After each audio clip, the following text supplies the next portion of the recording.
We'll now begin with our lunch and panel presentation, Beyond Compliance, Transformational ESG. So please help me in welcoming Anthony Vaccaro, President of the Northern Miner, who will be moderating.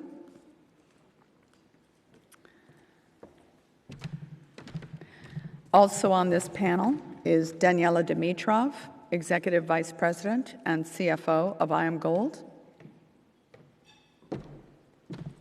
and Michel Brutti, Founder and President of Clear Skies Investment Management.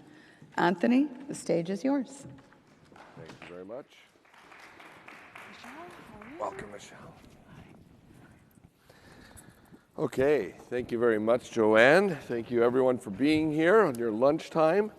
It's been quite a conference, and we've had, I think we're kind of picking up a little bit from where we left off yesterday. Really strong panel discussion moderated by Gizio.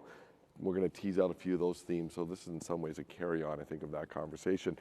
It's been fun just to kind of set the context for this a little bit. We've certainly seen how this conversation around ESG is evolving. I remember just a couple years ago, panel discussions and a lot of our coverage in the media was around, does it really matter, ESG? What's it really all about?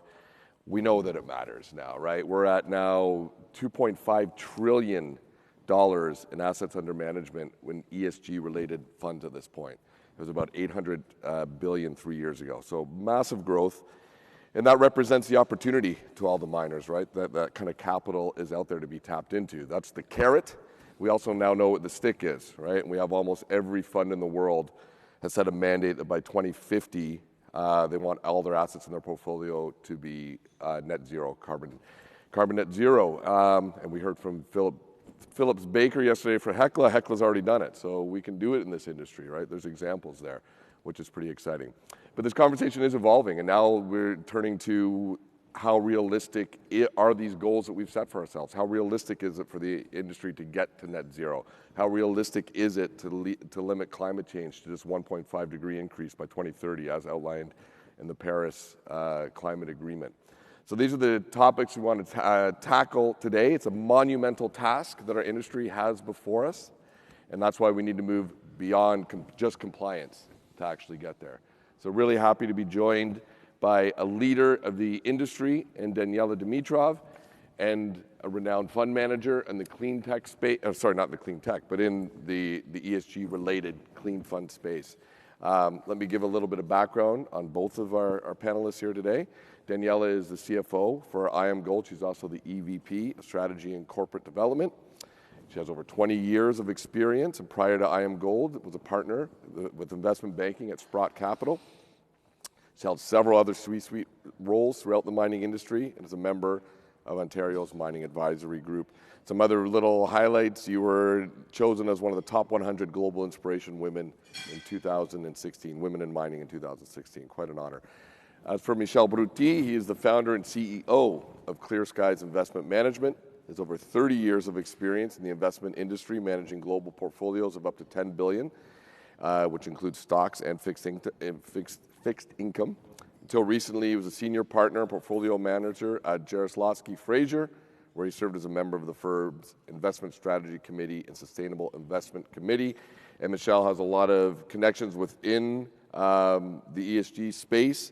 Just a few of these here. I mean, your list is long here. Member of the Investment Committee of the Ottawa-based Green Municipal Fund, of the Greater Montreal Climate Fund, part of the Investment Review Committee of the Inuit Makivik Corporation, and the Investment Committee of EcoFuel. And furthermore, is a member of Canada Forum for Impact Investment and Development in the Quebec SASB Group. So a lot of fantastic experience, and I like that you're both coming from different sides of this. We have what the industry is doing and what investors are thinking. So we can hope to get our audience some real insights into tangible steps forward that this industry is going to need to take. So let's jump right in. Daniella, the first one's going to go to you. We know that the mining industry is going to play an absolutely vital role in the greening of our entire economy. We know that. But we also have to get a handle on how much we're contributing as an industry. Right. So can you give us a sense right now, how much carbon is it taking to get these metals that we need to green our economy? Right.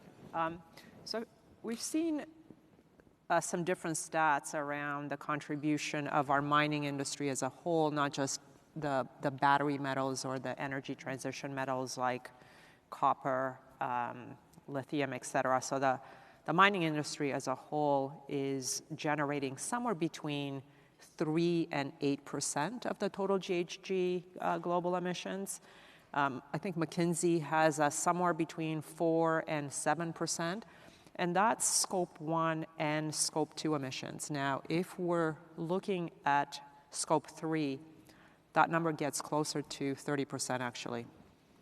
I think, again, the McKinsey statistic was in 2020 or 2021, we contributed about 28% as an industry in total GHG global emissions, and a lot of that actually comes from coal. Mm-hmm. And so energy transition is going to play a big role in meeting that Paris climate targets that we've got out there on that, and I know we're going to talk a bit more about that. But that's sort of the stats that we're working with. I mean, how much are you paying attention? We heard from the panel yesterday, and it came up a few times, around Scope 3. The Scope 3, it still, in some ways, feels like early days. It's trickier to measure. What's IAMGOLD and what's your own personal thinking around Scope 3? Should we just be focused on Scope 1 and 2 for the time being? Yeah, we're going to come out, so we came out with our long-term targets last year for 2050. This year we're going to come out with shorter term targets, so between now and that 2050 for Scope 1 and 2. Okay. And we've given ourselves, we're tracking Scope 3. We'll come out with our Scope 3 numbers for 2021 with our sustainability report shortly. We've said to ourselves, we're going to give ourselves till 25 to really understand what levers we can pull and how we're going to get ourselves there. And by 2025, we will set Scope 3 targets as well. Wow, and 2025 is coming quickly, and I'm very encouraged to hear that you're setting short-term targets. Yep. So I think part of the problem that we get with ESG, we have these faraway targets. And when that happens, it's like, are we really making traction? It's easy just to kind of I've heard people say, well, your mines are not even going to be around by 2050, so can you let's bring it in a bit. And I think we're seeing the industry work on the short-term targets. Excellent, excellent. Michel, let's bring you in. I guess the first thing for our audience that they might be wondering, so you're running a clean fund. Do you exclude mining companies? Would be the first basic question. No, we don't. It's an impact investing fund.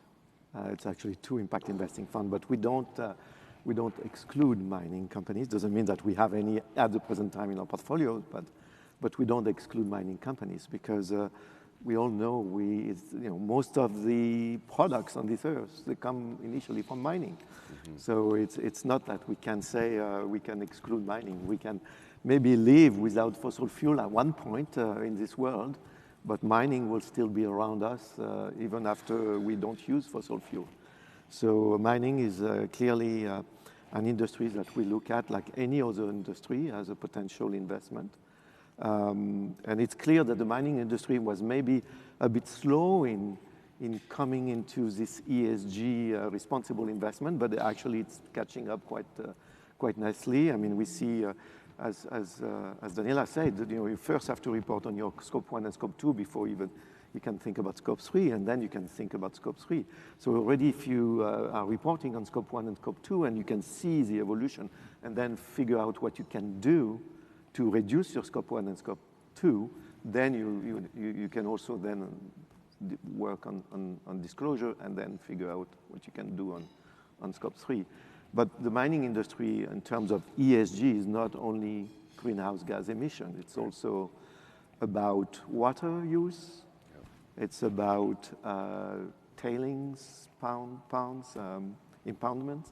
And so here, in terms of water, there is still, even though the mining industry is not necessarily at a global level a big user of water, at a very local level, it's quite significant in some areas where actually we know that there is a scarcity of water. For example, in Chile, we all know it's a major issue today in many mining operations in Chile. And so, there are things to be done not only on greenhouse gas, but also on, measuring your water withdrawal, your water consumptions, and trying to find solutions to use less water. As you probably know, the lower the grade of your ore, and mining companies are facing that over time, right? And the more energy you need, and the more energy and the more water you need, and you have to find a balance or find a solution so that you can reduce this consumption of water as well. I'm glad you've brought us here, because I think for our audience, we've all heard a lot about ESG, and we tend to focus a lot on the E, and then within the E, we focus a lot on carbon. So I think we've all heard a lot about carbon, so I'm glad that you're kind of taking this, and we will probably circle back on it. It's not off the table. But I'd like to push down a little bit more along the water, and we're going to move into a little bit of mine closure, which isn't always the sexiest topic, but it's so absolutely critical, and it's great to get your perspective from slightly outside of the industry. What are the things that you're looking for if you're going to add a mining company into your portfolio? What are the criteria that you're looking at? So you mentioned water. Is there other ones, or is that the main one? Yeah, so greenhouse gas emission. But what is most important is the intention of the management of the company. So if the company is at the leading edge in terms of finding solutions to reduce their water consumption, specifically in areas where there is a scarcity of water, and if it has implemented or has objectives, not the 2050 objectives, right? Because those are intentions, or not really something that, as Daniella said, the mine may not be there any longer. The CEO for sure will not probably be there at that time, and his options will have expired by that time, and his pension fund as well. I mean, it's so the CEO for 2050 is definitely an intentions more than anything else, but more like 2030 is closer. I mean, it's only 8 years from now, and then from 2030, what are the steps you can take to deal with those ESG issues, or in this case, with environmental issues? So for us, what is most important is to see what are the steps taken, not only with the intention, but the step taken with the objective, let's say 2030, and the step taken for 2023, 2025, so that we have an idea as an investor, that the management is really serious about it. And then it gives you a benchmark. It lets you measure their progress against what they've laid out as their strategic plan. Okay, that's helpful. Yeah. Danielle, let's bring it back to you. Let's talk a little bit about the water. So IAMGOLD, talk to us about how IAMGOLD's approaching the water issue. Of course, you have mines in West Africa, you have mines in Ontario, different water issues, probably too much water in Ontario, maybe not enough in West Africa. What's generally the approach here? Yeah, thanks for that. So I think as an industry, I think one stat I read is that somewhere between 30 to 50% of the mining operations are in areas that are high stress from a water management perspective. And to your point, we have three operating mines. One is in West Africa, where that is one of the high stress water areas, out there, and it is for us as well. So we focus very much on one, measurement, capturing, recycling, and minimizing the discharge that we generate there. Our other two mines in Suriname and in Quebec are in low-stress water environments. In our construction project in Northern Ontario, to your point, there's a lot of water there on that.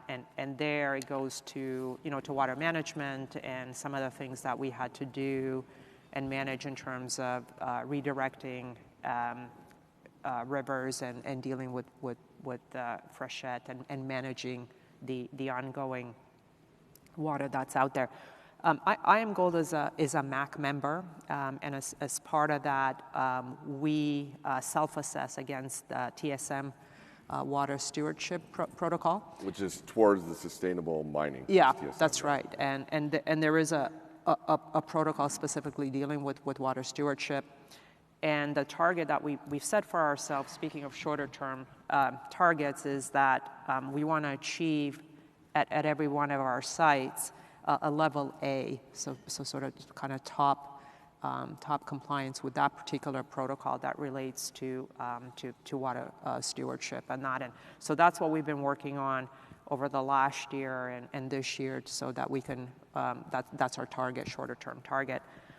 One of the things that we have done in West Africa is we entered into a partnership with the Canadian government, the Burkinese Water Authority, and a couple of other NGOs that focus on water management to implement a project that brought fresh, clean water to 60,000 people around our mine site and in villages and communities around our mine site. And we've implemented that over the last 2 or 3 years, and that partnership has been refreshed for phase 2. So now we're going to be working on, with the same partners, on expanding that program and enlarging that program and bringing fresh and clean water to an additional 75,000 people, again, in the communities around our Essakane mine in Burkina. So that's one of the programs that we're quite proud of around water management in that high-stress area in West Africa. That's a really interesting initiative because it not only addresses the water piece, but it moves into the social. Yes, yeah, right? that's right. So you're kind of covering off yeah. a few. Michel, when you look at our industry, do you see things in other sectors that kind of inspire you and you see that's getting it right, that maybe are applicable on the mining side of things? Things in other sectors. Well, clearly, there are today in some sectors where on the E side, and I think the mining industry is going in the same directions, where we can see that there are some solutions out there to basically go net zero, in maybe even prior to 2050. I mean, for your mining operations, the electrification of the mining operation is happening today, right? I just saw yesterday the announcement that it's a European company, but Boliden, which is a major European mining company, just signed a contract with Epiroc, a Swedish company for, I can't remember for how much, but it was a big contract for the electrification of their mines. And it's interesting because it's already happening, and it's for very large equipment. That's one, and then mining companies signing PPAs with renewable energy producers and or even the large mining companies that are actually having their own renewable energy little plants in a sense, or solar plants. So this is really, it's happening in the mining industry actually at a quite fast pace, it seems to me, but just starting recently. And so it's, in a sense, I do see that the solutions are there for climate change in the mining industry.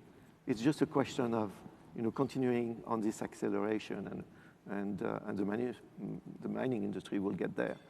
On the S side, I think the mining industry also had a kind of a epiphany with the Rio Tinto, the Rio Tinto report that came out in a sense that I think it put in front, it opened the eyes of the people. I mean, most of when I was reading the Rio Tinto report, it was interesting to see that on most of the work sites, they were let's say, about 50% of the employees said that they had been exposed to bullying. It's 50% is a big number. It's a big number. And if Rio Tinto is a proxy for the mining industry, I don't know. Is it really a cultural issue at Rio Tinto, or is it something that is, everywhere in the industry? Maybe Daniella can answer better than I do, but I'm assuming that Rio Tinto is not an exception, and that this is probably quite pervasive in this industry. The great thing is that now it's out. Already there are steps being put in place to address these kind of issues, and it seems again that even though the mining industry on the social side was with issues related to employees was maybe a bit late in dealing with that, it seems that it's happening already this year. At least it's happening. It's starting to happen. Yeah, I'd love to get Daniella's. Yeah, I was going to say, Yes. I think on the social side, I think we've been so outward focus around, the communities and the concept around getting your social license to operate and the permitting side of it.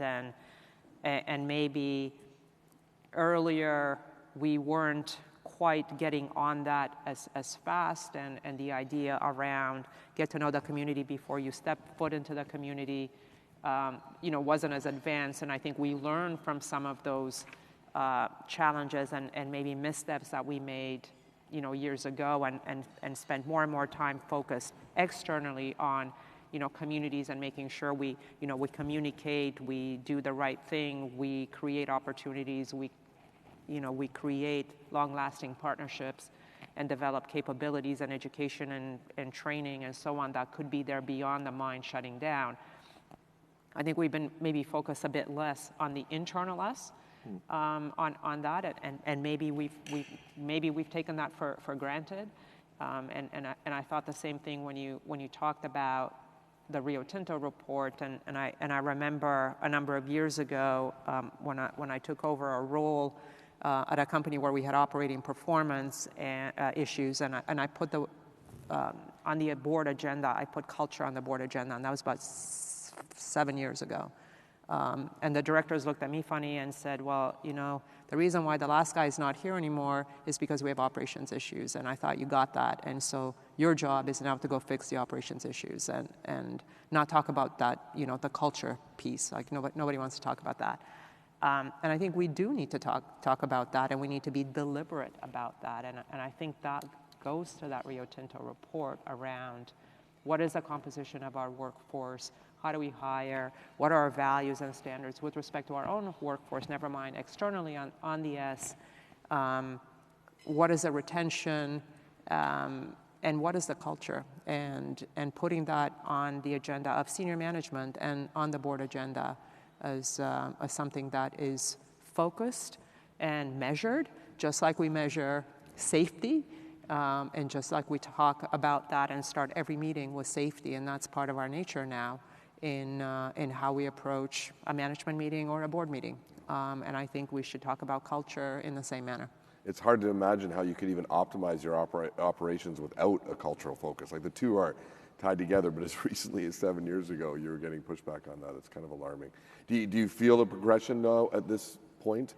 I feel some progression, and I feel it's because I think there's more transparency to it, and so therefore there's more of a conversation taking place, even with capital providers, and that's being brought to the forefront.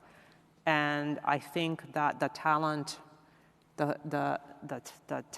competition and the talent retention and the talent gap that we're seeing is also driving that. And again, I saw a stat at PDAC last week that engineering school enrollment is down by 42% or something like that in Canada, by an equal amount in the States. And so I think we've been talking about having a talent gap for about 10 years or more, and maybe it hasn't quite hit us, but it will. And I think that will again drive more of those conversations, because I think the new generation entering the workforce has higher expectations of management teams and of companies than maybe when you dialed the clock back 10 years ago or so. Yeah. Michel, I started off talking about the carrot and the stick, which is a lot comes from your world, capital investment, a lot of opportunity there in terms of the amount of money that's coming in, but also penalties there if you're not complying. From where you sit, what do you see the role of portfolio managers in this? Is it just enough to do what's already been done? We're going to invest in these companies. These are our standards. You got to meet them or not. Or is there something a little bit beyond that? Should there be more engagement, more prodding? How does the investment piece fit in with the issuers? Yeah, so the role of finance in every sector or as an investor is definitely to you bring capital to a company, and as an investor you do have some expectations. Of course, you have return expectations on your capital invested, but also you may have expectations related to what to ESG, or what I call impact. And so what kind of impact this company has on the planet and on the society. And that's where also you can also expect that to be, as a corporate, you can expect that to be more and more discussed with investors as time goes on. A lot of European investors, if you have encountered some, are asking a lot more questions about ESG today than North American investors. But it's coming in North America, and you'll see this happening as well. It's coming quite fast, actually, as you saw. Even the regulator is going to force actually companies to disclose more information. We've seen this SEC proposal on climate change that was last month, I believe, that came out with the proposals on disclosure for corporations on climate change. And I think investors and corporates have until I think end of June, or July, to come back with comments, and then there will be a decision made by the SEC. Here in Canada, for example, the OSFI, it's for financial institutions, the ombudsman. The bank regulator. Yeah, the bank regulator, yeah. As simple as that.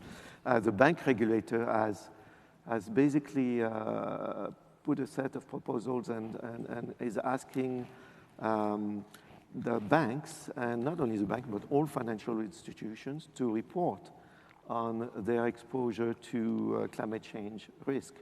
And it's going to be mandatory. And so this is happening. If it's happening and the financial institution will have to report on it, they will also have to report with their own portfolios of investments, and therefore they will have to ask the corporate world to report, so that they can then report themselves on their own portfolios.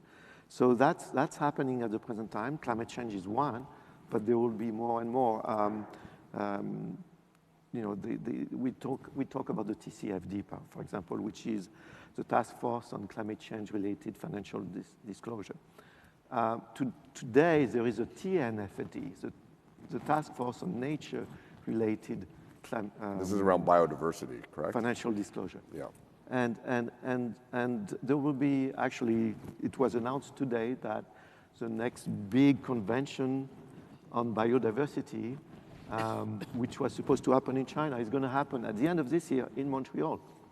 And so there are more and more discussion also about biodiversity, and the mining companies definitely have a role there on biodiversity as well, to make sure that whatever is left after they have mined and they have mined the ore, that whatever is left is not negative for the environment. And that's about the tailings and about the ponds, the tailing ponds, and to make sure that there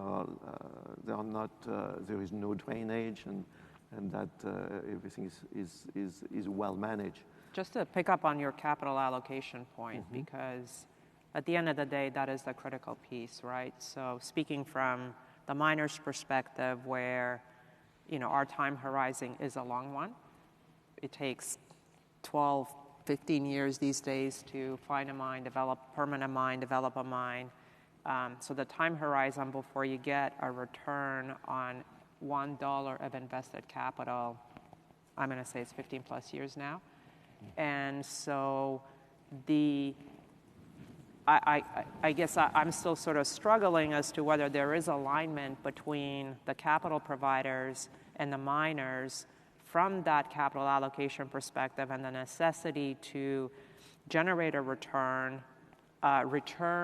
capital to investors, sustain yourself, because every day our asset gets smaller, and grow on top of sustaining ourselves, and allocating that sufficient capital into managing these risks and doing our part for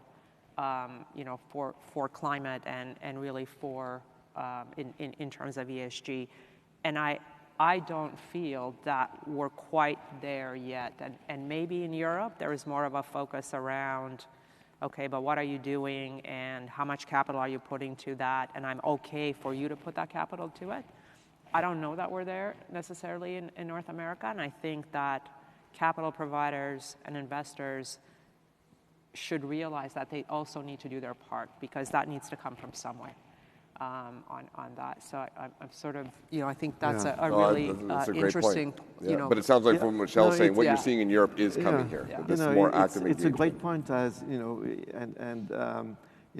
it's about long-term investing, right? Yeah. So if you have long-term investors in front of you, they understand that. And all my life I've been a long-term investor, and so it's something that we are okay with.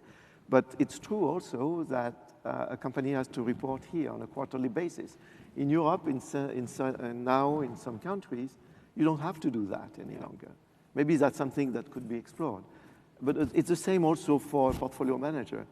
You have to report to your investors on a quarterly basis. Yep. Despite the fact that sometimes, like this quarter, the markets are not good, so it's going to be negative for a lot of people. Yeah. Regardless whether the investor likes it or not, it's the reality of it. And there's this short-term focus that individuals are used to, and we have to move away from this. I clearly agree with that. Yeah. I'd like to move into the unglamorous topic of mine closure, because I think it highlights I think it'd be very beneficial to think about defining what the problem is as it states and what maybe the opportunity is, especially around possible financial solutions around this.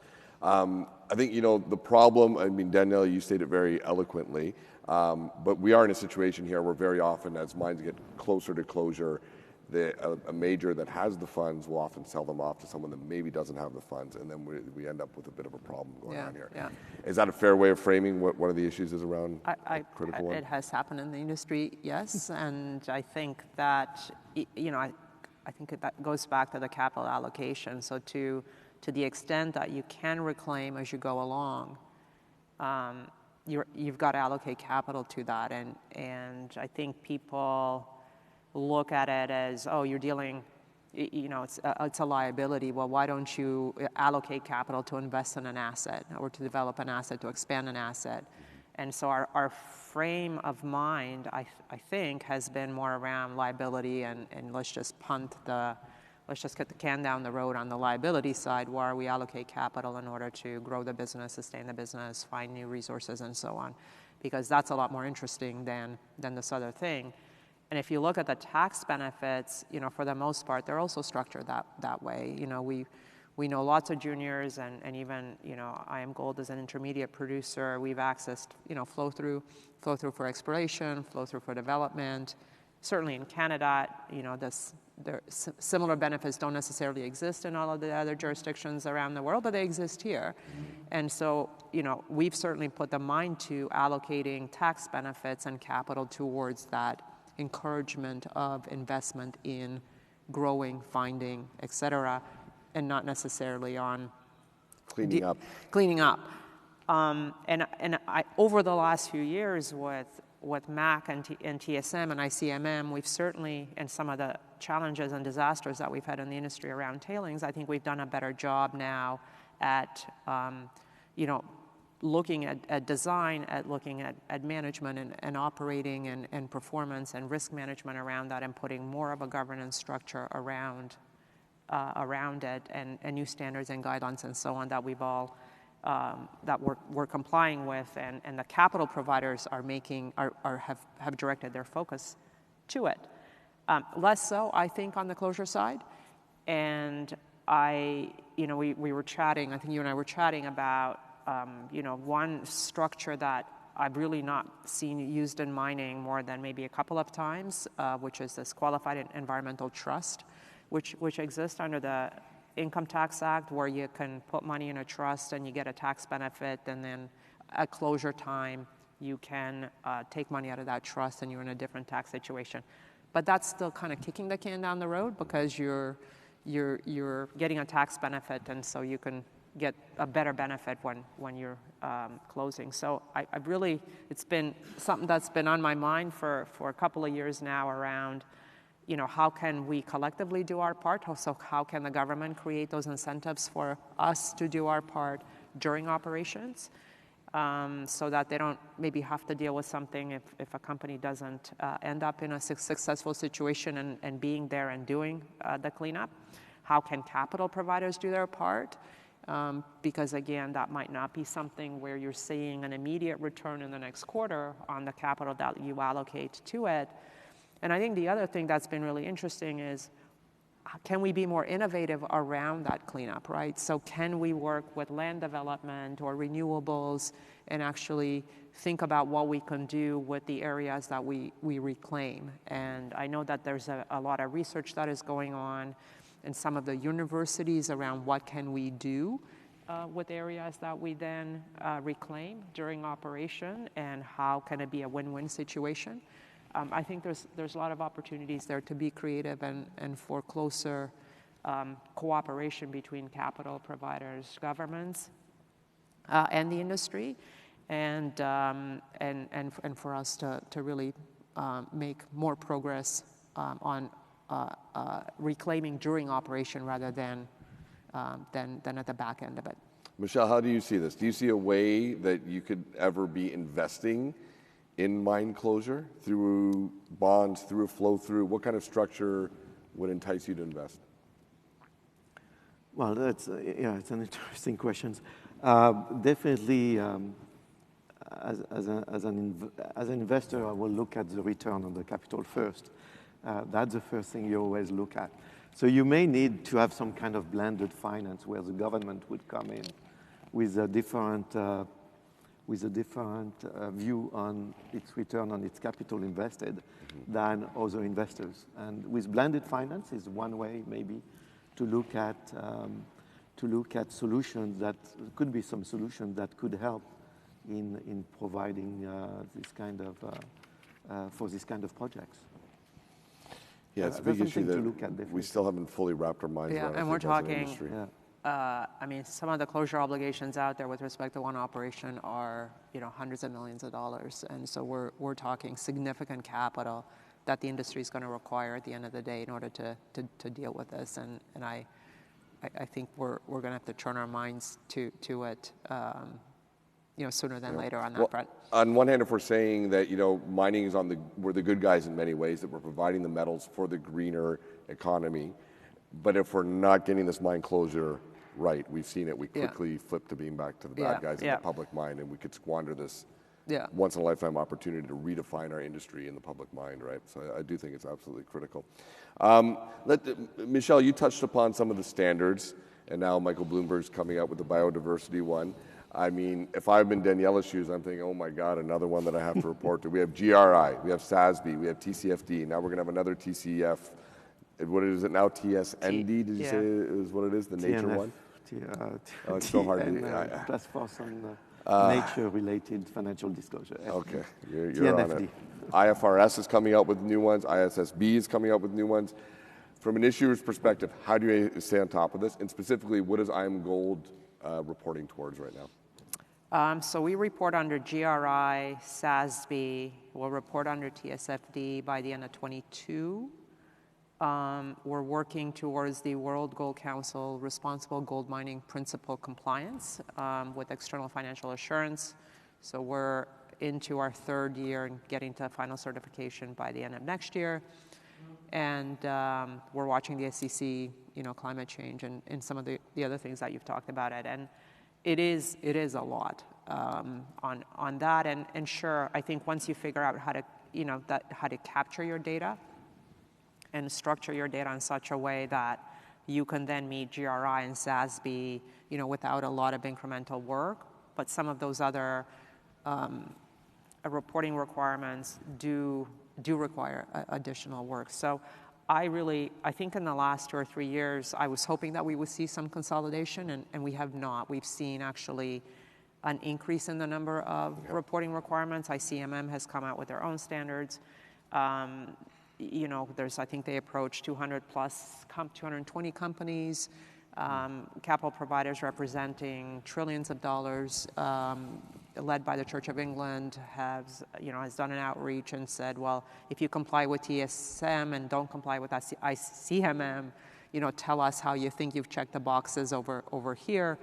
on that. And so miners are trying to navigate, what they're going to, what we're doing and what we should be reporting under. I don't know that we will see consolidation that quickly. We saw US GAAP, Canadian GAAP, and so long, and how long it took for that consolidation into IFRS. And I've not seen necessarily any of these reporting or governance providers be willing to say I'm willing to consolidate with your guidelines or with your principles, or let's align it, and we think you're missing 2 and we've got these extra 3. Let's see how we can do that. World Gold Council, we've had discussions with ICMM. We had a meeting there during one of the recent conferences around that. But I think I'm seeing very, very slow progress on this front. Well, we started talking, I'm going to bring it to you, Michel, for sure, but it's such a monumental task, and it seems to be these standards are working against us in some ways. If the industry has to get to these very aggressive goals, and you're reporting to all these standards, and more standards are coming, why haven't we seen consolidation, Michel, and should we see it? So I'll give you some hope. There are actually, it's happening. It's happening. Good.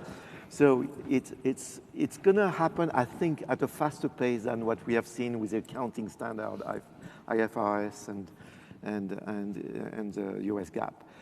But it is happening. So at the present time, basically SASB is being incorporated within what we call the ISSB, which has its main North American office in Montreal as well, and its main office in Frankfurt. The ISSB is the International Sustainability Standard Board, and it's part of IFRS, so the IFRS foundations. The ISSB is actually, the people who were working at SASB are now working for the ISSB, okay? And what we can say is that the GRI, the people who have developed the GRI standards, are working in cooperation with the ISSB to come up, therefore with SASB, to come up with the standards for sustainability. And they are tackling for now climate change first, because it's a big effort. But they are tackling climate change, and I think they already came up with some proposals that are being reviewed, and I think there will be something sometimes by the end of this year. I think maybe this fall. I can't remember exactly when, or this summer. Something that will come up as a proposal and could be could be looked at by the IFRS people, and then could be adopted at one point. So at one point, I don't know exactly when, but I think it's happening much faster than we think we think it will. That's very encouraging, and that's, I think, very good news to all the ears here. So if I'm hearing you correctly, so are we going to be in a future state where GRI, SASB, ISSB, and therefore IFRS is all one? Well, IFRS is so it's basically the organization, the IFRS Foundation.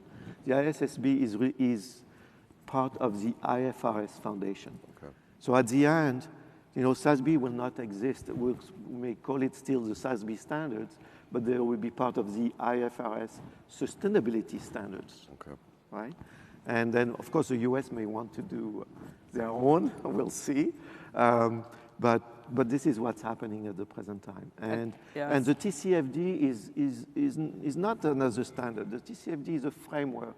So it's being adopted. The TCFD is being adopted by the IFRS. So it's taken into account. And I think the SEC has tried to model, their new proposed rules around climate change and reporting on the TCFD framework. As well. And I think, this is really critical because the industry needs to spend more time doing, and less time on checking the boxes on a lot of this reporting, so that we can say that we've done it. Yes, that's a major criticism among some companies, where they just check the box. And does that really mean that there is intention among the management? Is there a culture there within the company that they want to reach this objective? that's the big difference about, ESG or greenwashing or whatever ESG washing you call it, whatever you call it, and having a company that is prepared to have a positive impact on the planet and the society. And that's why I believe that the ESG 2.0 is actually impact investing, and you'll see more and more impact investing firms emerging.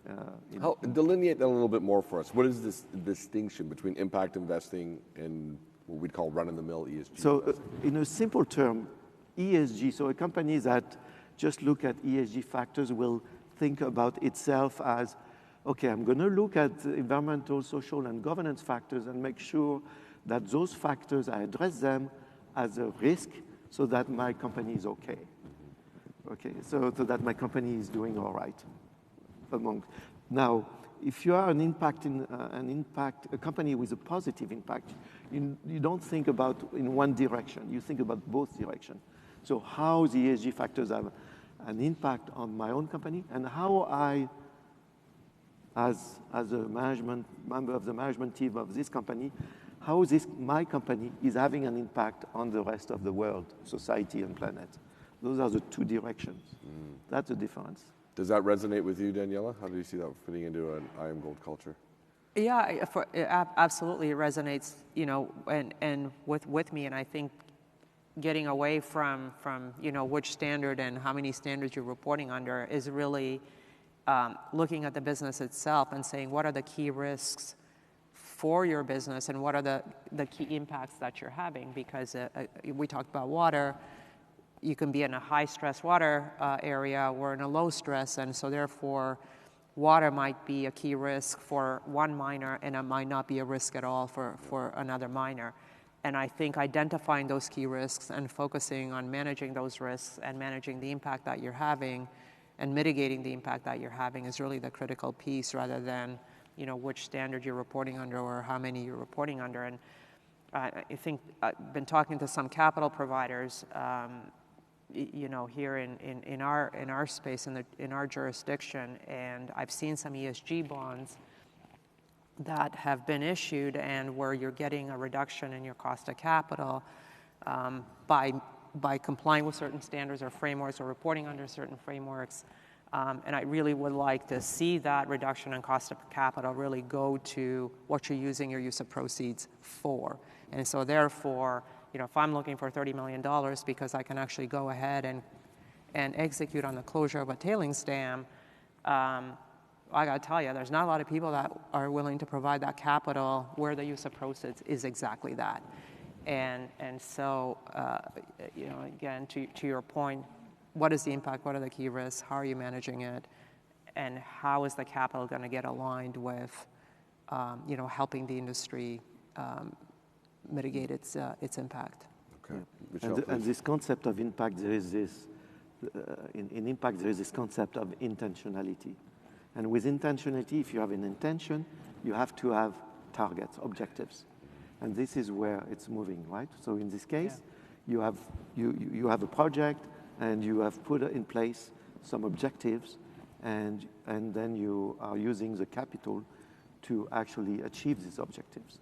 And that's what impact is all about. So, and I think the industry is moving toward that. The financial industry, the investment industry, but also the corporate world is going to react and more and positively towards this. Well, and I think we're going to have to, because as I started off the conversation by talking about, it's now this realization that, oh my God, to get to these lofty goals, what are the practical steps? Is it even realistic? I mean, one thing I came across on EVs alone, right? So we need to get to start to meet the Paris climate agreement. We need to get to, I think, 80 million EVs by 2025, which is coming quickly. All right, and we're currently, last year we sold 6.6 million. Now the good news is the year before that we only sold 3 million, so it doubled in a year. And so, but there's this massive, massive gap. So I'm going to bring it now to each of you. Do you think that the goals that we've set, if we're using, let's say, Paris Climate Agreement as the benchmark, do you think they are too aggressive? Do you think it is realistic that we can actually achieve these as an industry and as a society? Daniella, first to you. I think that as an industry,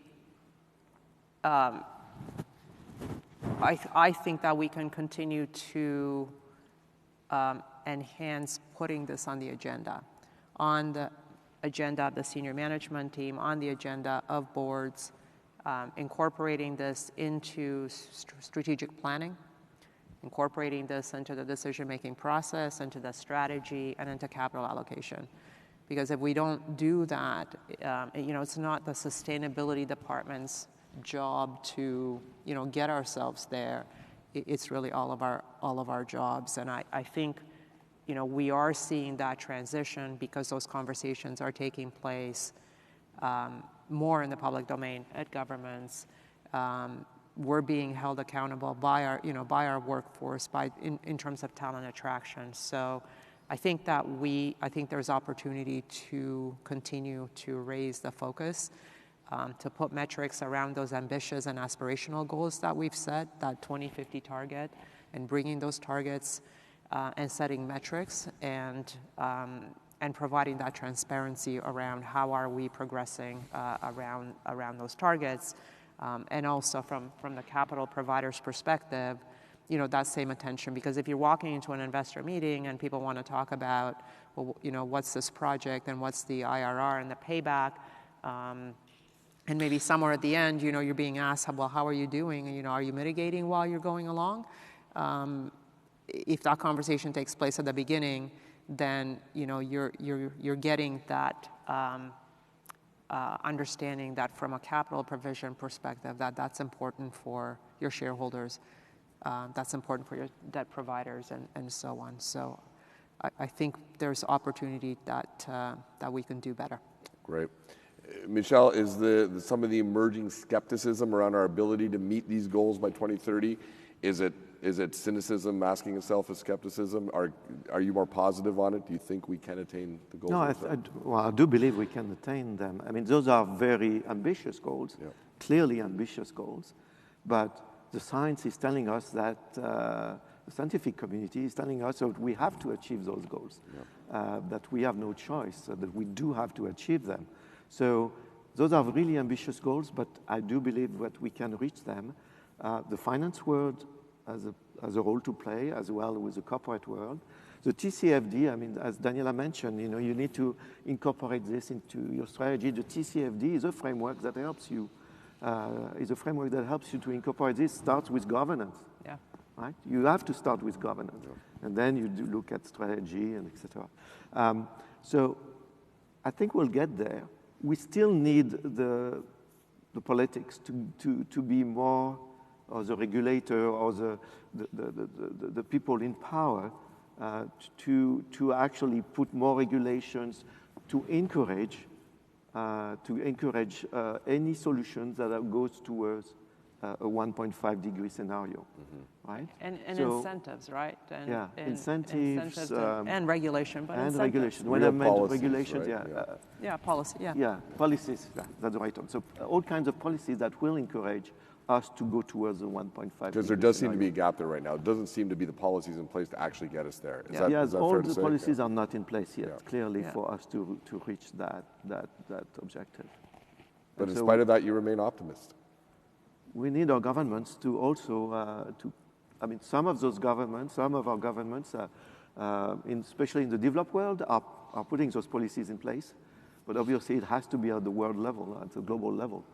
And so you have to deal also with emerging markets, right? Emerging markets, if you live in some of the emerging markets where your company is operating, your priority is definitely not climate change, right? It's how am I going to eat tomorrow for most of the citizens there. It's interesting, though, in those jurisdictions, sometimes because of the lack of infrastructure, one has gone in a different direction around energy, for example, right? And we've got a solar plant in Burkina Faso, we've got a solar plant in Suriname, and so at times maybe the drive has been to more renewables where those have been available rather than where the infrastructure might be there. So it's an interesting, sort of an interesting development, I guess, in some of the operations that are in those emerging markets as to how we thought about energy. Because at the end of the day, it is about energy transition and how are we going to solve for that?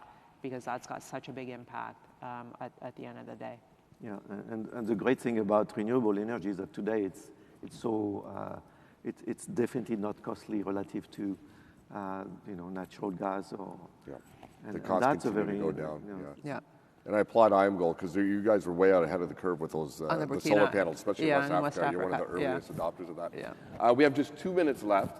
Definitely wanted to save a little bit of time for our audience to come into the conversation. Do we have any questions from the audience? We have one back here, it appears. Yeah. Question, Daniella, on what we saw, the greenwashing thing that came out of Deutsche Bank. We're going to see some scandals or incorrect reporting or inappropriate reporting around ESG. I think it's a huge risk to the mining industry as well. How do you see this as playing out, and what can especially boards do here to contain this? Yeah, I think we're seeing it with this being navigating towards more the sort of the financial reporting type approach to it, where we're going to be looking at the same type of standards and controls that we have around financial reporting, and how do we measure and how do we track on that, and what kind of external financial assurance or external assurance we provide, and how does that, how do they do what they do in order to deliver that? So I think there needs to be more work around that, but we're definitely heading into this kind of coming into the purview more of the CFOs, I think, than the sustainability teams, but the finance team playing a larger role as a result of that. Michel?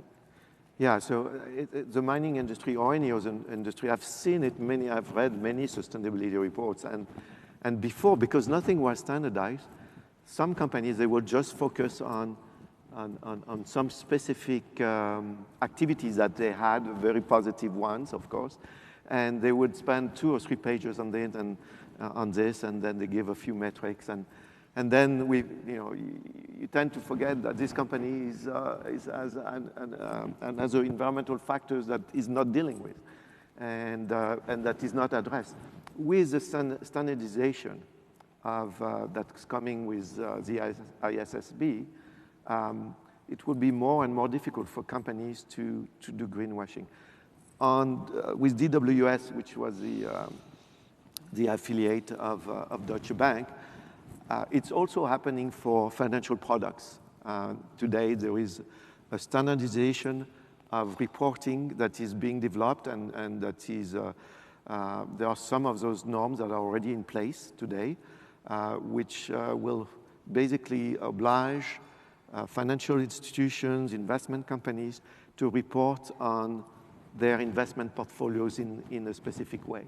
So again, standardization is happening at the corporate level, at the investment level as well, and that's a plus. That's definitely a plus in the sense that it will negate against more greenwashing. Excellent. We'll have to leave it there. Very fruitful discussion. Thank you very much, Daniella. Thank you very much, Michel. A lot of great insights, and we appreciate it. Thank you. Thank you.